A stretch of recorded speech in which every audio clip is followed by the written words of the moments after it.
Sheikh, I have a question. I enrolled in a course of Amazon selling. I learned from Amazon selling 3 months. Then I came to know that Amazon supporting Israel. So I stopped working on Amazon. Then I start finding something else to do, such as digital marketing. So I find that every platform is controlled by Jews, and they are. Okay, so basically speaking, we spoke about this so many times. What is the ruling on boycotting such products that are owned or they are known to support, or the governments of such companies support generously Israel, directly or indirectly? And we said that boycotting is something that is beneficial. The Prophet did it, alayhi salatu wasalam. But at the same time, the Prophet dealt, sallallahu alaihi wasallam, with Jews, with Byzantines, with Persians, while still having conflict and wars with them, which meant that business as usual. Not only that, Thumama ibn Athal, may Allah be pleased with him, when he accepted Islam, he boycotted all types of wheat and grain shipped to the idol worshippers in Mecca.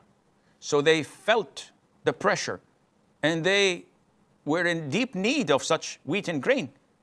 After a few months, the enemies of the Prophet ﷺ, who were still fighting him, sent envoys to the Prophet begging him to reconsider the ties of kinship between them and to allow the wheat and grains to come to them. So the Prophet uplifted the embargo and allowed it to go in. What does this tell you? They were idol worshippers. They were enemies. They killed the companions. But the Prophet ﷺ uplifted the embargo. So this is a personal preference. If you want to boycott because you feel that it would hurt those who support Israel, good for you. This is your personal way of doing it. But if you see someone not doing it, or consuming their cheeseburgers or fried chicken, you cannot blame them and say, oh, shame on you. You're drinking their soft drinks. No, it's not. It's halal. So put things in perspective. Weigh things with fairness and Islamic rulings from the Qur'an and Sunnah. Don't just shoot from the hip like so many people do, unfortunately. Now, if you want to work for these companies and there are no platforms for you to work and you are the breadwinner, there's no problem in working with Amazon or with any other company as long as it's halal and you can't find the alternative, and Allah knows best. Badr from Saudi Arabia. He asks a question that he asked on the website, and I said to him, I'm going to answer it again. The Prophet ﷺ prohibited us to listen to women sing. And this is proven from the Sunnah. Grown-up women, their voice is prohibited to be used in singing or in speaking softly. And maybe this is why the call centers usually put and appoint women, because men's voices are not as attractive and as soothing as some women, not all. So women singing is haram. Accompanied by musical instruments or not, it doesn't make any difference. So his question is, what about if men sing without musical instruments?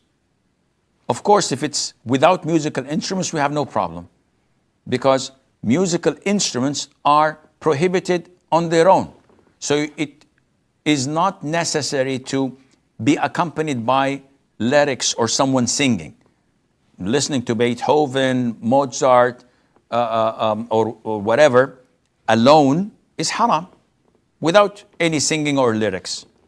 Musical instruments is prohibited in Islam. And this is according to the Quran, Hadith, and the four schools of thought. We don't have to reinvent the wheel. What's haram is haram. What about men singing? Well, men singing without musical instruments is called nasheed. And nasheed in Islam is poetry sung with a melodious voice. So if this poetry is constructive and has good words and meanings, then it's halal.